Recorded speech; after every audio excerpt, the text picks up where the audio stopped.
எல்லோருக்கும் வணக்கங்க. நான் பாரம்பரிய ஜோதிடர் பா. ரவிக்குமார்.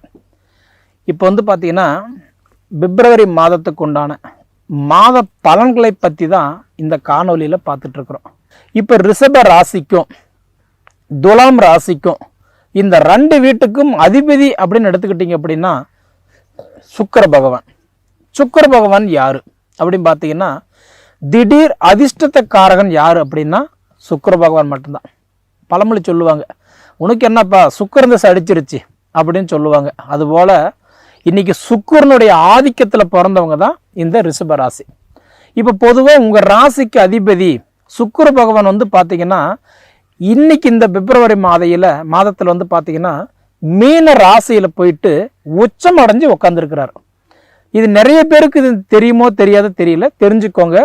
உங்கள் ராசிக்கு அதிபதி சுக்கிர பகவான் போயிட்டு உச்சம் அடைகிறார் அப்படின்னா அது ஒரே ஒரு வீட்டில் மட்டும்தான் உச்சம் அடைவார். எங்கன்னு பார்த்தீங்கன்னா மீன ராசியில் மட்டும்தான் சுக்கிர பகவான் உச்சம் அடைவார். அதே மாதிரி கன்னி ராசியில் மட்டும்தான் அவர் நீச்சம் அடைவார். அப்போ நீச்சத்துக்கும் உச்சத்துக்கும் என்ன வித்தியாசம்? நீச்சம் அப்படின்னா அதாவது அந்த கிரகம் செயல் இழந்துட்டாரு, உயிர் இல்லைன்ற மாதிரி வச்சுக்கலாம். அதாவது அந்த கிரகத்துக்கு வலுவில்லை, பலன் கொடுக்க மாட்டார், அது நீச்சம். உச்சம் எடுத்துக்கிட்டீங்க அப்படின்னா அவர் நமக்கு நல்லது கொடுக்க போறாரு, ஏதோ ஒரு அதிர்ஷ்டம் கிடைக்க போகுது, உச்சம் அப்படின்னு சொல்றதை எடுத்துக்கலாம். அப்படி பார்த்தீங்கன்னா அதுவரும் உங்க ராசிக்கு அதிபதி 11ஆம் இடத்துல இருக்கிறார் பார்த்தீங்களா, அது லாபஸ்தானத்தில் இருக்கிறார் பார்த்தீங்களா, அருமையான உங்களுக்கு ஒரு வாய்ப்பு. இப்போ நிறைய யூடியூப்ல சொல்லி கேள்விப்பட்டிருப்பீங்க, நிறைய பேர் சொல்லி கேள்விப்பட்டிருப்பீங்க, நீங்கள் கோடீஸ்வரர் ஆகக்கூடிய யோகம் அப்படி கூட சொல்லுவாங்க, அப்படி இல்லைங்களா? அதுபோல உங்கள் ராசிக்கு அதிபதி சுக்கிர பகவான் உங்கள் ராசிக்கு 11ஆவது பாவகத்தில், அதுவும் குருவுடைய வீட்டில், நவகிரகத்திலேயே சுபகிரகம் நம்ம யாரை சொல்கிறோம்? குரு பகவானை தானே சொல்கிறோம். அந்த குரு பகவானுடைய வீட்டில் போயிட்டு உச்சம் அடைஞ்சு உக்காந்துருக்கிறார் அப்படின்னா நிச்சயம் இது உங்களுக்கு ஒரு அருமையான ஒரு பொக்கிஷமான நேரம் எடுத்துக்கலாம். அதாவது பழக்கப்பட்ட பாதையில் பயணம் பண்ணுறதுக்கும் பழக்கம் படாத பாதையில் பயணம் பண்ணுறதுக்கும் நிறைய வித்தியாசங்கள் இருக்குது இல்லைங்களா? இது வரைக்கும் நீங்கள் எப்படின்னா பழக்கம் படாத பாதையில் பயணம் பண்ணின மாதிரி, ஆனால் இப்போ எப்படின்னா பழக்கப்பட்ட பாதையில் பயணம் பண்ணுற மாதிரி. நிச்சயமாக ரிஷப ராசிக்காரங்களுக்கு இது ஒரு அருமையான ஒரு எப்படி சொல்கிறதா ஒரு மாற்றத்தை கொடுக்க போகிறாருன்னு எடுத்துக்கலாம்.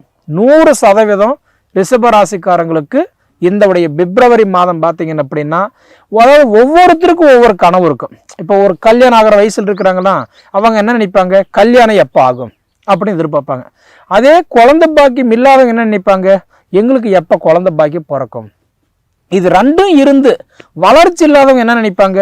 எனக்கு எப்போ வளர்ச்சி நல்லா இருக்கும் அப்படின்னு நினைப்பாங்க.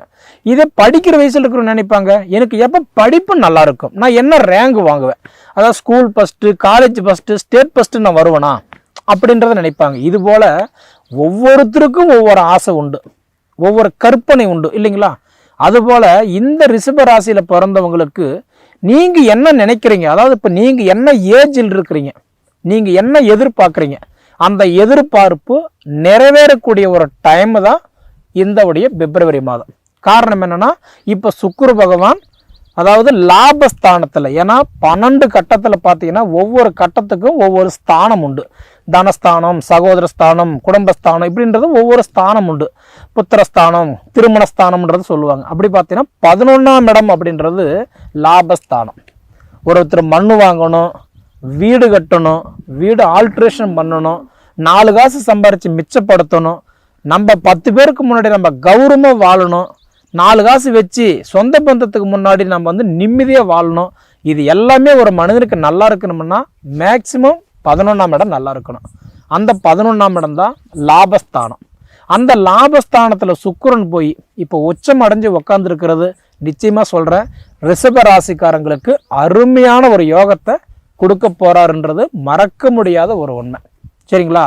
அப்படி இருக்கும்போது உங்கள் ராசிக்கு அதிபதி பார்த்தீங்கன்னா இப்போ எங்கே இருக்கிறாருன்னு பார்த்தீங்கன்னா சதயம் நட்சத்திரத்தில், அதாவது 4ஆவது பாதத்தில் இன்னைக்கு பார்த்தீங்கன்னா மீன ராசியில் 334 டிகிரியில் குருவுடைய நட்சத்திரம் வாங்கி குருவுடைய வீட்டில் இருக்கிறார். இது ஒரு முக்கியமான ஒரு அருமையான விஷயம் இல்லையா?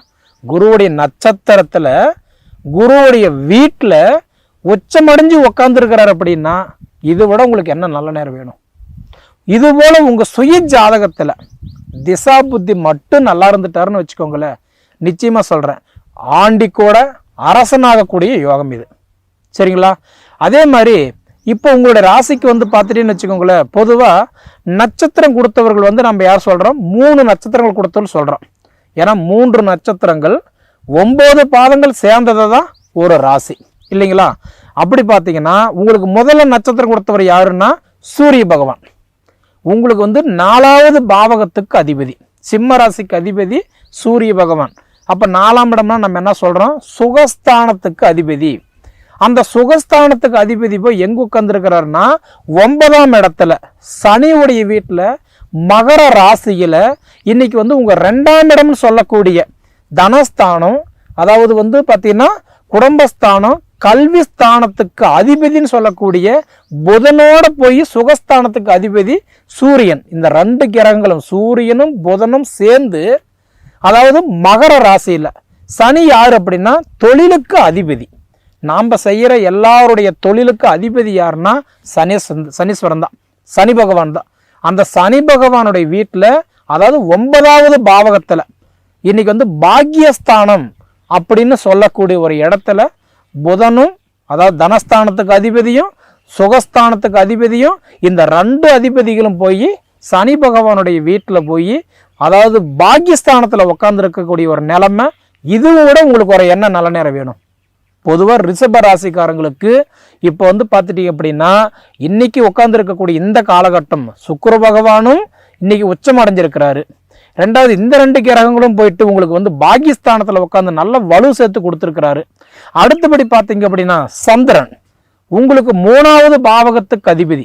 3வது பாவகத்துக்கு அதிபதினா கடக ராசிக்கு அதிபதி சந்திர பகவான் வந்து பார்த்தீங்கன்னா உங்களுக்கு 10வது பாவகத்தில், எங்க சனி பகவானுடைய வீட்டில் கும்ப ராசியில சனி பகவானுடைய சேர்ந்து இந்த மாசத்துல பிறக்கும்போது இருக்கும்போது என்ன ஆகுதுன்னா, இது உங்களுக்கு வந்து 10ஆம் இடம் சொல்றது வந்து அதாவது தொழில் ஸ்தானம். உங்களுக்கு 2வது நட்சத்திரம் கொடுத்தவர் சந்திர பகவான் தொழில் ஸ்தானத்துல உட்கார்ந்துருக்கிறார். அப்போ உங்களுக்கு தொழிலுக்கு நல்ல ஒரு பெனிஃபிட்டா இருந்து ஒரு கை கொடுக்கிற இடத்துல இருக்கிறார். இது ஒரு அருமையான ஒரு விஷயம். அடுத்தபடி பார்த்தீங்க அப்படின்னா 3வது உங்களுக்கு நட்சத்திரம் கொடுத்தவர் யாருன்னா செவ்வாய் பகவான். அந்த செவ்வாய் பகவான் பார்த்தீங்கன்னா இப்போ உங்களுக்கு வந்து எத்தனாம் இடத்துல இருக்கிறாரு? மிதுன ராசியில இருக்கிறாரு. உங்க ராசிக்கு 2வது வீட்டில் இருக்கிறார். தனஸ்தானம், குடும்பஸ்தானம், கல்விஸ்தானம் சொல்லக்கூடிய 2ஆம் இடத்துல செவ்வாய் உட்கார்ந்துருக்கிறார். அப்படி உட்கார்ந்துருக்கிறாருன்னா அயல்நாட்டுக்கு போகக்கூடிய யோகம் நல்லா இருக்குது. வெளிநாடு போகலாம், வெளி மாநிலம் போகலாம்.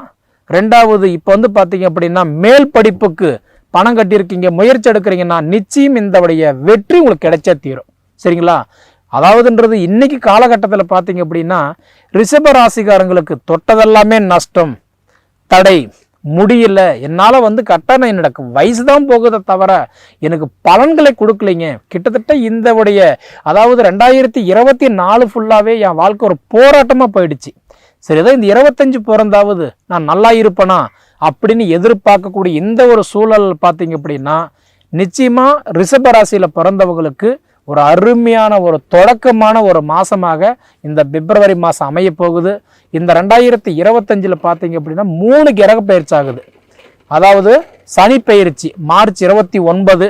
அந்த சனி பயிற்சி ரிஷப ராசிக்காரங்களுக்கு சூப்பராக இருக்குது.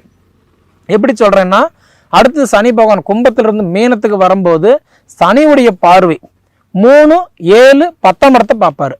அப்போ மீன ராசியிலிருந்து 3ஆம் இடமா யார் பார்ப்பாரு? உங்க ராசி பார்ப்பாரு, ரிஷப ராசிக்காரங்களை பார்ப்பாரு. அப்போ சனி பார்த்தா நிச்சயமா நல்ல முன்னேற்றத்தை கொடுத்துருவார். அடுத்தது குரு பயிற்சி 5வது மாதம் 14ஆம் தேதி குரு பயிற்சி. அப்படி பார்த்தீங்கன்னா உங்க ஜென்மத்தில் இருந்த குரு பகவான் உங்களுக்கு 2ஆம் வீட்டுக்கு போறாரு. பொதுவாக ஜென்மத்தில் வந்த குரு செருப்பல் அடித்தாலும் போகாதுன்னு சொல்லுவாங்க. அப்போ உங்களுக்கு ஜென்மத்தில் இருக்கிற குரு பகவான் என்ன பண்ணுவார்? அடுத்தது உங்கள் 2ஆம் இடத்துக்கு போயிடுவார். அது உங்களுக்கு ஒரு அருமையான ஒரு காலகட்டம். ஏன்னா குரு பகவான் 2014 5வது மாதம் 1ஆம் தேதி என்னைக்கு உங்கள் ராசியில் வந்து உக்காந்தாரோ அதிலிருந்து இந்த 9 மாத காலமாக ரிஷப ராசிக்காரங்களுக்கு ஏகப்பட்ட கஷ்டம். சனி பயிற்சியும் 3ஆம் இடமா பார்க்குறது உங்களுக்கு நல்ல பயிற்சி. அடுத்தது குரு வந்து உங்கள் ஜென்மத்தில் இருந்து மாறுறது அருமையான பயிற்சி. 3வது ராகு கேது பயிற்சி. அப்படி மாறும்போது உங்கள் ராசிக்கு அடுத்தது 10ஆம் இடத்துக்கு போயிடுவார். ராகு வந்து 10ஆம் இடத்துனா தொழில் ஸ்தானத்தை பார்ப்பார். அப்போ இந்த 3 ராசி பயிற்சியுமே பார்த்தீங்கன்னா நிச்சயமாக ரிஷப ராசிக்காரங்களுக்கு வரலாறு காணாத ஒரு வளர்ச்சியை இந்த 2025 உங்களுக்கு கொடுக்க போகிறாரு. இதுக்கு அடிக்கல் நாட்டுற மாதிரி தான் இந்த பிப்ரவரி மாதம் உங்களுக்கு மிக உயர்ந்த ஒரு மாற்றத்தை கண்டிப்பாக கொடுக்க போகிறாரு. இதுக்கு தகுந்தாற் போல உங்கள் ஜாதகம் மட்டும் நல்லா இருந்துச்சுன்னு வச்சுக்கோங்களேன், கண்டிப்பாக உங்கள் வளர்ச்சி யாராலும் தடுக்க முடியாது. சரிங்களா? இது நீங்கள் அனுபவித்து பார்த்து சொல்லுங்கள். சரிங்களா? சரி நேயர்களே, உங்கள் பொன்னான நேரத்தை ஒதுக்கி எவ்வளவு நேரம் என்னுடைய காணொலி நீங்கள் முழுமையாக பார்த்ததுக்கு மனசிலிருந்து கேட்டுக்கிறேனுங்க.